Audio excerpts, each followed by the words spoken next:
Hello and welcome. I'm Jon Garlick, and I'm here with Lieutenant Fallon Hurst, and this is Calhoun County's Most Wanted. Hello, LT. Hello, John. You're doing okay, aren't you? I'm here. Okay, good. Well, let's look at what your guys did last week. Here's our count. And so there you go. Tell us what we got. We're up 5 this week from 5,162 to 5,167 because of the viewers. Because of the viewers. And you know, we want to talk right now about a little bit about what they're going to see on a Crime Stoppers section of the show. You had a particular interesting case. Tell us a little bit about that. Yeah, one of them is some guys decided it would be a good idea to break into one of the 911 tower sites in the Oxford area, which is not only incredibly dangerous to their health. You know, you don't know what to touch and what radiation is up there, but it's also a felony on top of the theft itself for interfering with the public safety communications. Wow, so they'll see some details on that in the Crime Stoppers portion, and if they've got any information, they can call you directly or call the Crime Stoppers number. We want you to stay with us because we're going to have the first half of the lineup, and then we have a really interesting guest for you here on Calhoun County's Most Wanted. Welcome to this week's edition of Calhoun County's Most Wanted. The first half of our lineup brought to you this week by Abe's Ace Bail Bonds. Abe's Ace Bail Bonds, 256-831-0074.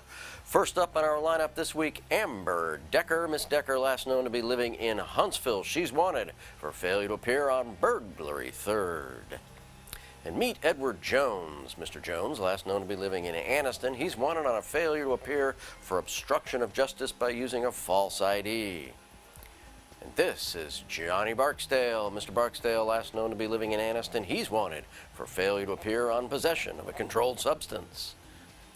And take a look at Jamie Simmons. Mr. Simmons, last known to be living in Anniston. He's wanted on a failure to appear for possession of a controlled substance and use and possession of drug paraphernalia. And this is Terry Cruz. Mr. Cruz, last known to be living in Huntsville. He's wanted on a probation violation for unlawful manufacturing of a controlled substance. And that's it for the first half of the lineup. Stay tuned for the second half later in the show.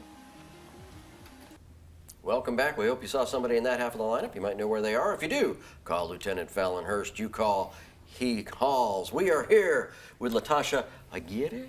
Correct. Aguirre, safety coordinator with ASAP, right? That's correct. Oh my gosh. So Latasha, tell us a little bit about yourself. I am a 2006 graduate from Jacksonville State University. I am a licensed social worker. I've been practicing social work for 13 years. Really? I like social workers. I like JSU grads. JSU, I like JSU grads too. Also, I have a couple of Gamecocks. degrees. Yeah. So social workers are the heart and soul of community service, you know. Law enforcement does a lot of work with social workers, right? We do, daily. Daily. Yeah. I used to work with law enforcement when I worked with DHR. You worked for DHR? I did. Oh my gosh, I'm sorry. But now you're at ASAP. I am. The Agency for Substance Abuse and Prevention. That's correct. So tell our viewers, we have ASAP folks on quite a lot, so a lot of our viewers may already know, but give us a little rundown of what ASAP does. ASAP focuses on prevention for the county. They provide materials on coping. They work with the ladies in the local jail. They are on several campuses, Gaston State, Talladega College. They're just really big in making sure everybody has resources on prevention. And they're in the elementary schools or the Calhoun County school system and some of the Anderson cities. City school systems, very big in all of those. Yep, and you have the Prevenger. We do. Do you know the Prevenger? I do know the Prevenger. We love the Prevenger. Have you met the Prevenger? I've not met the You Prevenger. haven't Never met met the the Prevenger? Prevenger? Oh. Well, we need to get We'll the make it Prevenger. happen. We need to get the Prevenger in costume on the show. Oh. I'll have to talk to. I'm not going to commit the Prevenger I'm to going to talk to Sayram. You know, and for our viewers, I remember when ASAP was just in a little office in West Anniston many, many years ago, before Sayram was even born, probably. No, and he has taken it from that little closet to a bigger office, and now with a statewide footprint, right? That's correct. He's been the executive director for 10 years, and we're actually getting ready to celebrate our 50th anniversary. And we're going to have a gala on February the 7th. Oh, wow. Like a formal occasion? Formal, dress Fallon can up. wear his tux? Very good. I have to A get a little bit of tux. live music. Yeah. Food will be provided, and Mr. Brian McVeigh will be the guest speaker for the night. Oh, nice. Very nice. Well, okay, so you're the Safe Care Coordinator. I am the Safe Care Coordinator, and that is a new program for Calhoun County. It is up and running in Jefferson County. It has been very successful there for the last 3 years. Safe Care is working with pregnant women with substance misuse disorder. Oh, okay. So a lot of now, Fallon, that's a crime, is it not? It is. It is. What's the crime? Chemical endangerment of a child is usually what they end up dealing with. Is that a felony? It is. Okay, so is it a ABC? I couldn't say right off the top of my head, but it is a serious issue, and there's a lot of feelings that surround it. But it is a concern. So. And sometimes we end up with pregnant ladies in jail because of that. Don't We do. Unfortunately, we do. Yeah. So that is why we have Safe Care. Safe Care is going to primarily focus to work with those women to make sure we can meet those needs prior to the delivery of the birth of the baby, because we want to bring the baby into a healthy, safe environment. Not only that, we want to try to keep that baby with her mom to prevent DHR or law enforcement involvement. Because really, babies should be with their mother and their parents. Foster care, DHR involvement is it's necessary, but it's not necessarily the best. It's Correct. kind of the lesser of all the other evils, perhaps. Yeah. If possible, we'd like for them to be with their Right. mother. Yeah. And it's If we sad. can, do that in a safe manner. If all those safety concerns can be alleviated prior to the birth of the child, then it's in the best interest of the child to remain in the home with that family. Well, let's talk for a minute about just how dangerous it is to be pregnant and use or misuse alcohol or drugs. So what are some of the after effects for the baby that you're seeing? Well, for those babies that are exposed, they can have an array of things that can happen to them. They can have medical issues, developmental issues. Of course, depending on the substance that they're exposed to, they could spend days or weeks in the NICU just having to be detoxed from those substances. So they're born addicted in some cases and have to detox. And then, I see in the counseling profession, as your wife does, no doubt, the behavior problems associated with substance misuse by the mother, and the babies are born with all kinds of behavior problems. Some of them, there's not a lot of clear documentation showing that actual substance use causes those issues, but it can affect their development. Yeah, it certainly can. So your job is to, ASAP in general is going to work with people to say, drugs are bad, let's prevent you from starting. But once they've started, you intervene with the pregnant women and try to make sure they're connected with their resources for recovery. Not only that, we're going to look over at the full scale of their life. Make sure that they have stable housing, make sure they don't have employment issues. If there's mental health issues, we're going to connect them with all of those resources. So it's really like a systems thing, making sure that they know how to operate and get through those systems. Because, you can get to one and hit a roadblock and you just give up on it all. That's awesome. So Yeah, that's great. Yeah, I mean that's a holistic look at the individual. Where do you get your referrals? Referrals can come from anybody. We primarily want them to come from the medical field, from our OB doctors, from our insurance companies, from our Medicaid health coordinators, daycares, anybody, law enforcement. If they come in contact with one in the incident and they feel like they want to get that mother referred over, even if she's going into the jail, you can still refer her because I can work with her from there. I would imagine that if a woman is pregnant and using drugs, she's probably not going to her gynecologist or baby doctor, or probably not seeking much resources at all, right? Because they know that this is a problem and a crime. So you generally don't make contact with those. Do you get Correct. referrals like from family members who are like, hey, my sister's using drugs and she's pregnant, can you do something? Do you get those? We do, and what you just spoke on, them not getting that medical treatment, that's one of the biggest things. We want to relieve that stigma of them feeling like they can't go and get that treatment. So if we can get our OBs on board with saying, hey, this program is out here to help you, not hurt you, more of them would be willing to go and actually get that prenatal care that they need, knowing that they have a safe environment to know that they're going to still be able to get their prenatal care as well as address their recovery needs as well. Absolutely astounding. We're going to take a break and we'll come back in just a minute and talk more about that. We have the second half of the lineup here for you on Calhoun County's Most Wanted. And welcome to the second half of our lineup. This half brought to you by A1 Freedom Bail Bonding. A1 Freedom Bail Bonding, 256-236-7888.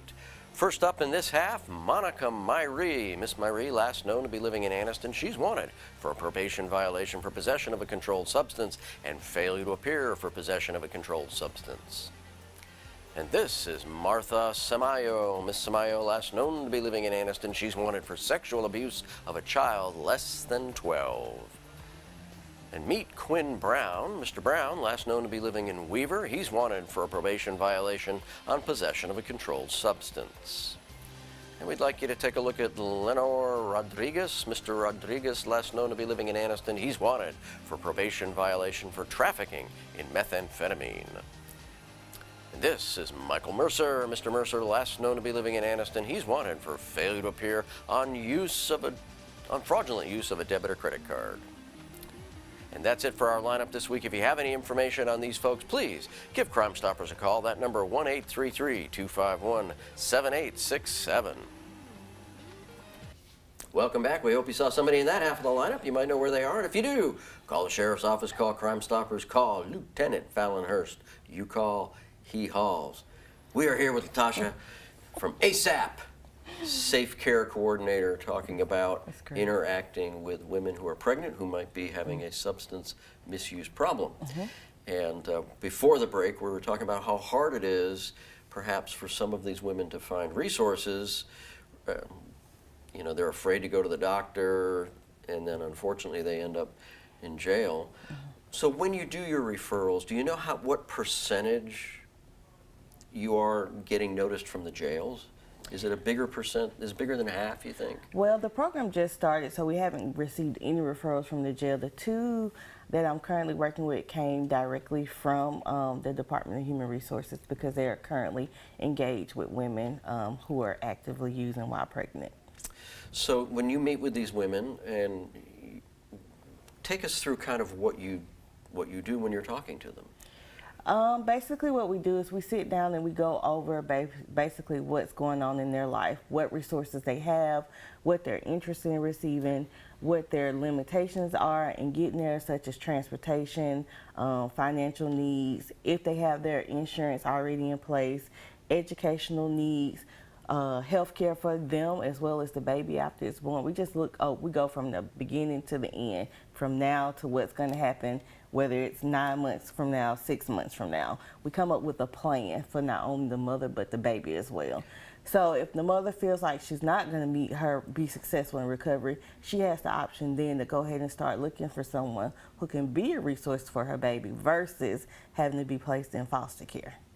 That must be hard. So you're meeting with a woman who's pregnant, she's got substance abuse problem, and you know, you've been referred, so you're showing up, and she probably isn't necessarily looking forward to your visit, but you start out and you problem solve. And then for her to say, you know, I just don't think I can do this, that's got to be heartbreaking. It can be, but knowing that you can't do it and you can still come up with a plan makes it a little bit easier for them. I would imagine. And so if somebody says, well, you know, yeah, I've got this problem and I'd like to go through rehab and be pregnant, can they do that? They can. That must be incredibly stressful. I mean, on a good day, it's stressful. Being pregnant, you're stressing both the baby and the mother. Is there any research that shows that, I mean, obviously, using while you're pregnant is very dangerous, but if you stop using and are going through rehab, depending on what you've been using and how long you've got before the baby's born, is there research that shows how dangerous that might be too? Not specific research, and it all just depends on what the substance is and the length of the usage. It affects everybody differently. So while mom A could be using and stop using 3 months before the baby is born. The baby might not come out positive, but mom B could be pregnant and stop using 2 weeks before, and the baby still come out and not be positive. It just depends on the usage, the drug, and how long it's been going on. Because mom can have baby and baby could be negative, but you know they also test the mucosa, and that could be positive. So When you're working with women that are in the jail, so pregnant and in jail, do you know how many pregnant women you've got in jail right now? I don't right off. We usually, we fluctuate women population somewhere probably between 80 and 120. So I mean, it happens. I couldn't give you a number. There's always 2 or 3 usually. So obviously their biggest problem at that moment isn't necessarily that they're using because they're in jail, but it's their criminal charges that are the biggest impediment to help. So how can you help them there? well, it's a systems thing. Pregnant women with substance misuse disorder, Captain Care says that those women should be given, priority care. So, whereas you can go to the jail and talk with someone and say, hey, what are we doing to make sure that this mom's needs are being addressed and met while she's here in the jail, that's going to be an important part of her plan. We could maybe ask the judge to release the mom into a recovery program while she is, still pregnant. Even with those charges pending, we just have to make sure she's getting the help that she needs for the safety of that baby, because they don't always receive the necessary care in jail. They could be getting the prenatal care but not addressing the substance misuse. Yeah, and we do make sure that they make their doctor's appointments and they get the medical attention they can, but these kind of resources can help also. Correct. Yeah, there's not a lot of resources in jail. They have fairly okay medical care, emergent care, and that stuff. And we've got some counseling programs starting to crank up in some jails. There's a focus on mental health in jails these days. But the social work aspect, or the substance misuse, the rehab aspect in jails is not so much there, but mainly because they're typically not there long enough. People get arrested, they may bond out within a day or two, or they may bond out in a couple of months, or they're there for a couple of months and then they're gone. So the real incarcerated rehab takes place in the prisons where they've got a specific sentence. So you go into the jail and you can interact with the court system then, and maybe say, okay, she's been arrested for possession, maybe distribution, and she's pregnant, so we know she's got this felony charge of hurting the baby. But you can go and step into the court and say, look, can we move this forward quickly? Yes, as well as if the mom is doing what she needs to do to address her recovery, we can kind of be a person that can kind of stand in for the mom and attest to what she's doing to address those things, like the substance misuse, to show that she is doing something. Okay. To So for people that are watching and going, oh my gosh, my daughter's in jail and she's pregnant, how do they get a hold of you? You can reach me at ASAP. The number is 256-831-4436, as well as on the ASAP website. What's the ASAP website? ASAPprevent.com. Outstanding. Thank you for being here and bringing us that information. Folks, stay with us. We have the Crime Stoppers portion and the Crazy Criminal still yet to come here on Calhoun County's Most Wanted. And welcome to the Crime Stoppers portion of our show, where we ask your help on these cases. First up, between January 22nd and January 23rd, 150 gallons of diesel fuel was stolen from a red semi-truck that was parked in a parking lot next to Jack's on Big Valley Drive in Alexandria. And on January 22nd, 2 unknown males unlawfully entered a 911 tower site in the Oxford area and stole several hundred feet of commercial-grade coax cable.